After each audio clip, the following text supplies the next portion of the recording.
Bonjour à tous et bienvenue dans cette toute nouvelle vidéo. Aujourd'hui, j'ai eu envie de te présenter l'idée que je me fais de ce qu'est un choix d'incarnation. Évidemment, ça reste ma vision des choses et tu le sais, il n'y a rien que je peux prouver dans ce domaine-là et ta vérité a le droit d'être complètement différente de la mienne. Donc, si ça résonne pour toi, j'en serais absolument ravie. Mais si ça ne résonne pas, n'hésite pas à passer ton chemin et à ne pas écouter cette vidéo jusqu'au bout si tu vois que ça ne résonne pas avec ta vérité.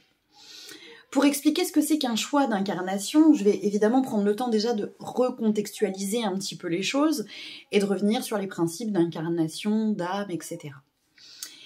L'idée d'une incarnation, c'est donc que ton âme, qui est la partie de toi qui subsistera toujours, décide de s'incarner, de prendre corps dans la matière sur un plan. Donc aujourd'hui, ici pour nous sur Terre, mais pourquoi pas aussi dans d'autres plans. Ce sera peut-être l'objet d'une autre vidéo. Si ton âme décide de s'incarner et donc de prendre corps dans la matière, c'est afin de vivre des expériences. Et ces expériences, elles sont là afin de t'amener à l'évolution de ton âme, qui passe, pour moi en tout cas, par des guérisons. Donc, lorsque l'on prend corps, on vient choisir de vivre telle ou telle expérience pour notre évolution en tant qu'âme. C'est là qu'on commence à penser au choix d'incarnation. Et c'est là aussi qu'on comprend qu'on a plusieurs vies, et donc expliquer le principe de vies antérieures, voire simultanées en fonction de tes croyances, et donc d'évolution, de dettes karmiques, etc. On a eu plein d'expériences auparavant, dans d'autres vies, qui ont participé à notre évolution, et on en aura d'autres qui participeront encore à notre évolution, parce que tu te doutes, on ne peut pas tout travailler pour notre évolution en une seule incarnation. Et c'est donc là qu'il est absolument nécessaire de faire des choix. Qu'est-ce que je vais aller expérimenter dans cette vie-là ? Donc c'est un travail avant l'incarnation que de définir en tant qu'âme ce qu'on choisit d'expérimenter dans cette vie-là et donc de faire des choix d'incarnation. Souvent, je compare ça un petit peu à quelqu'un qui organise un séminaire de travail. Avant tout, voilà, il réfléchit à ce qu'il a envie de travailler, quels sont ses objectifs pour cette incarnation. Et pour travailler ses objectifs, il ne va pas pouvoir travailler tout seul. Donc, il va convoquer autour de lui d'autres âmes qui ont des points de travail qui peuvent s'accorder avec le tien, avec lequel vous pourrez avoir un échange pendant cette incarnation et qui vous permettra d'évoluer l'un comme l'autre. Donc, le jour de la grande réunion est arrivé, le séminaire est là, ton âme est sur l'estrade avec son petit micro, tu vois, je le vois vraiment comme ça, et elle tient un propos du genre « Bonjour, moi c'est Marion, merci d'être présent. Comme je vous l'ai dit, l'objectif de la journée c'est de préparer ma prochaine incarnation.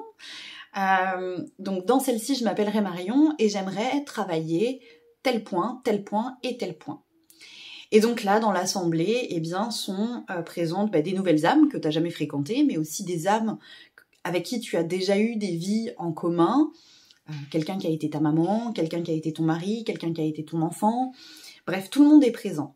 Parmi ceux-là, avec qui tu as déjà travaillé dans d'autres vies, il y en a où tu as des dettes karmiques. Les dettes karmiques, ça peut être tout simplement, dans une vie je t'ai aidé, c'est à ton tour de m'aider. Et donc ça peut être l'occasion justement de dire, écoute, tu sais, dans l'incarnation d'avant, je t'avais aidé, là tu dis que tu aimerais travailler tel point, profitons-en pour que tu viennes m'aider à ton tour et que ça règle notre dette karmique, par exemple. Bref, on se met d'accord, et donc chacun des grands intervenants de ta vie, évidemment je ne vais pas parler de ton facteur, mais des grands intervenants de ta vie vont acter avec toi le choix de qui ils seront pour toi dans ta prochaine incarnation, et de comment vous allez pouvoir travailler ensemble à la prise en charge de tes objectifs d'incarnation. Prenons un exemple. L'âme sur l'estrade décide de travailler sa blessure d'injustice. On peut dire que dans l'assemblée, il y a une âme qui lève la main et qui dit « écoute, moi je te propose d'être ton papa ». et de te faire vivre de l'injustice en provoquant certaines situations particulièrement injustes dans ta petite enfance. Par exemple, privilégier l'un de tes frères et sœurs. Je dis n'importe quoi, hein, c'est vraiment des exemples. Comme ça, tu comprendras que l'injustice ne te convient pas et tu pourras aller comprendre comment tu peux en guérir. Parce que oui, faire un choix d'incarnation, c'est souvent accepter de se confronter à ce qui ne nous convient pas. Et c'est un point important pour moi et que je présente très régulièrement en guidance ou en soins, c'est de comprendre que l'autre, celui qui te blesse parfois, évidemment te blesse. Et il n'y a aucun moment raison de nier ta peine, de nier ta souffrance. Vraiment, absolument pas. C'est pas du tout le propos que je vais tenir. Par contre, ça peut aider dans le chemin du pardon de se dire, bah oui, mais il m'a aidé à comprendre ce que je ne peux pas vivre, ce que je ne souhaite pas vivre. Et donc, par là, il m'a offert une opportunité de guérison. Parce que pour comprendre que quelque chose nous fait mal, bah, faut bien le faire. Je vais prendre un exemple, mais pour comprendre que tu fais du 36, il faut que tu essayes un 34 et un 38. Si le 34, tu rentres pas dedans, c'est qu'il te faut la taille au-dessus. Si le 38 est trop grand, c'est qu'il faut que tu prennes une taille au-dessous. C'est un peu la même chose avec nos blessures et donc nos opportunités de guérison et nos guérisons. Pour comprendre qu'on est venu guérir telle ou telle blessure, il faut bien qu'on y soit confronté. Sinon, on ne peut pas avancer. La confrontation est plus ou moins forte. Et je peux comprendre que les propos que je tiens puissent être compliqués à accueillir pour des gens qui sont vraiment en énorme souffrance. Et parce qu'évidemment, cette souffrance, elle est totalement justifiée. À aucun moment, ça veut dire que ça fait pas mal. Par contre, ça veut peut-être dire, tiens, t'as vu, quand on appuie sur ce bouton-là, ça te fait souffrir. Peut-être que ce serait intéressant d'aller comprendre pourquoi ça te fait autant souffrir. Est-ce qu'il y a d'autres mémoires liées à ce traumatisme-là qui font que ça vient en résonance et que ça augmente ta souffrance? Est-ce que c'est quelque chose que tu as pu provoquer sans t'en rendre compte de façon tout à fait inconsciente, mais parce que tu te le fais à toi-même, le fameux effet miroir? Est-ce que ça te fait tellement mal parce qu'il y a un lien transgénérationnel que tu portes également? Est-ce que tu portes uniquement ta souffrance ou est-ce que tu portes des souffrances de vie antérieure, etc. Bref, la souffrance est toujours à accueillir et absolument pas à nier, encore une fois, pour aller comprendre ce qu'il y a à guérir. Je prends souvent cette image-là en consultation. Si demain tu te blesses, n'importe quoi, tu ouvres une boîte de conserve et tu t'ouvres la main, les tendons sont coupés, etc. Tu vas pas faire genre tu t'es rien fait, déjà. Tu vas dire, ok, oui, ça fait mal, il faut que j'aille me faire guérir. Si tu vas à l'hôpital et que le chirurgien qui te prend en charge t'opère comme ça, sans regarder ce qu'il fait, tu vas pas avoir trop confiance. C'est la même chose avec nos blessures émotionnelles. Il faut prendre le temps de les regarder pour les comprendre et pour les guérir. Et c'est en ça que la souffrance, il faut absolument pas la nier, dans tous les cas. On est bien d'accord.